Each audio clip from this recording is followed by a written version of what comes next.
Well, it's been a week. You were away, I was away. Welcome back on this Tuesday. How are you?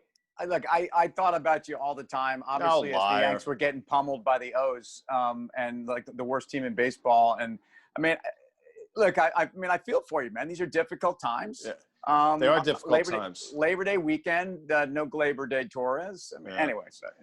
No, listen, I got to tell you something. I mean, I'll take it like a man, or I'll take it like a big, grown up.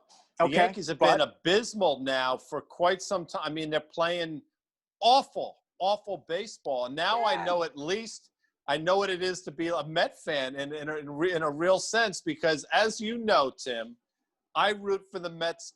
As long as the Mets lose, doesn't matter what the Yankees do. So I was thinking about this over the weekend. I root for the Mets to lose all the time. Yeah. Do you find yourself, you're a better person than I am, I know that, but do you find yourself rooting for any particular stock to do well or do poorly? Does that even come into your ballywick? Well, look, I've been very outspoken about Tesla, and that's also something that's been easy fodder for people to fly in my face and say, yeah, well, how'd that go for you?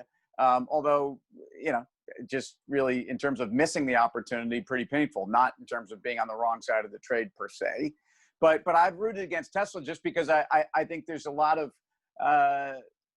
there's a lot of shell game going on, I believe, with earnings. I think there's been a lack of regulatory oversight. I think Elon Musk has run roughshod over the Reg FD and disclosure policies, and so that bums me out.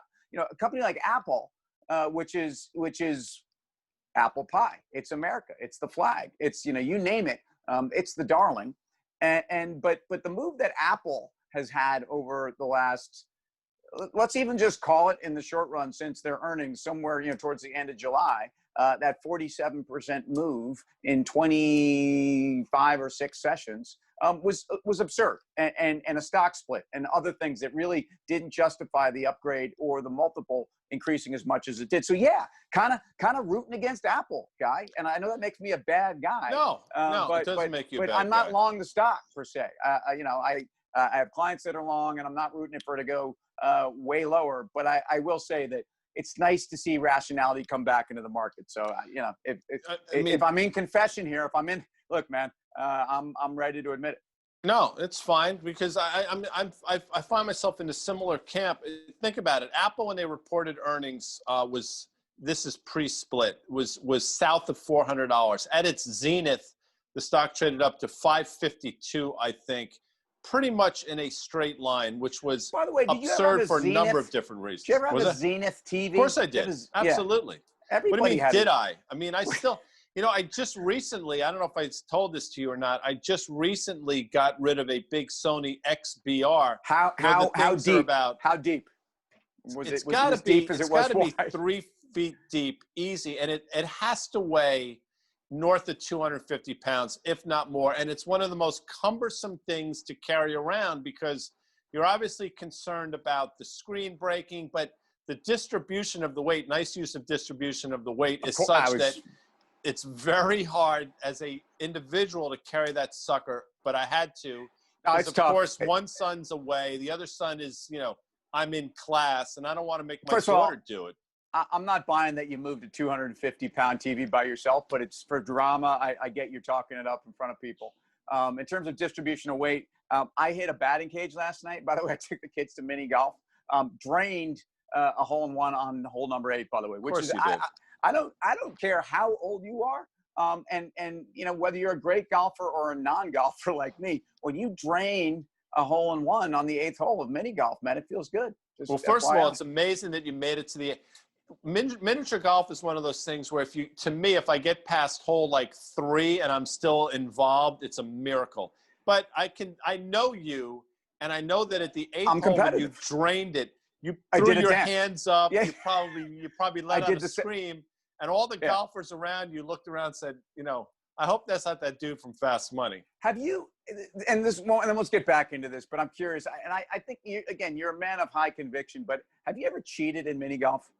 Why? I mean, what's the point? Because you're playing with a couple of your buddies. Maybe you were playing with your kids like 10 years ago, and Timmy or Guy Jr. were schooling you, and you probably Lily actually, and you felt bad about it. I mean, and you just you took that 4 and like, yeah, 2. I got that 2. I got a number 6.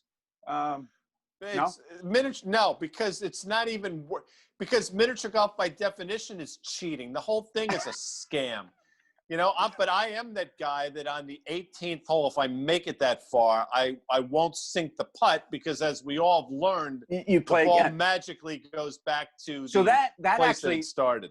You're getting all righteous, but what you're talking about there is you're basically like the guy that never left the movie theater and went on to the next movie. Went to the theater next to the one you were in because you could. So you're staying on the mini golf course by not letting your ball drop, and you're going back to number 1 again. Excuse me, what did you say prior to not letting what?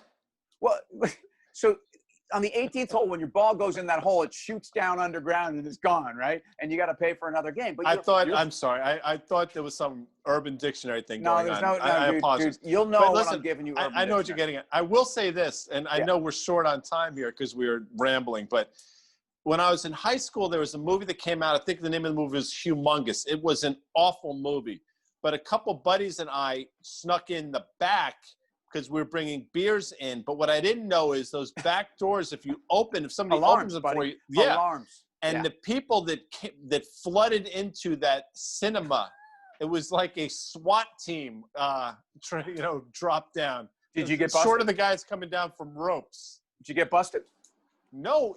Oddly enough, we didn't get busted because somehow we made it in and were able to sort of we melded in with the crowd. And back then there weren't a lot of narcs. Today, forget about it. The people with cell phones, they would be pointing at you. Anyway, I digress. So Apple, obviously, quickly, we have seen peak to trough declines in Apple over the last 8 years, 4 different times of anywhere from 30 to 40%. I think today's move got us down, I want to say 17%. 18 and a half. 18 and a half. There you go. So we're right on the precipice of something happening. But there was a bright spot. It's one of your darlings. GM had one of the biggest single-day moves we've seen in a while on a broader market that got schooled. What do you think of GM here with that Nikola announcement?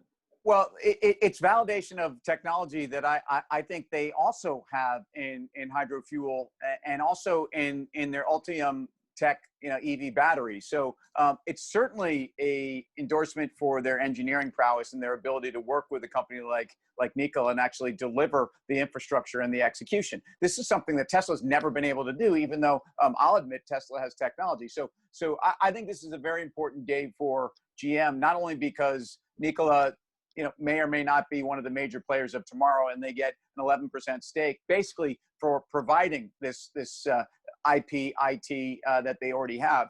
But also, if you think about what's been going on with their autonomous and their other EV business, and the fact that no one has ever put one iota. In fact, they've actually, it's been subtracted to GM because people have felt that they're so far behind Tesla and that they look like they are just another internal combustion ghost waiting to happen. I think this is an important day for GM. This is still one of the great American companies. And this doesn't change their prospects overnight per se, but to assume that with the infrastructure that they have and their ability to produce cars profitably, which they are now doing and have been doing, I think it's a great day for GM.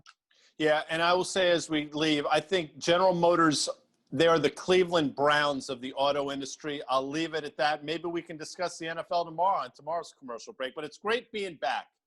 It's great being back, Guy. We'll talk about the Brownies tomorrow. Later, dude. Later.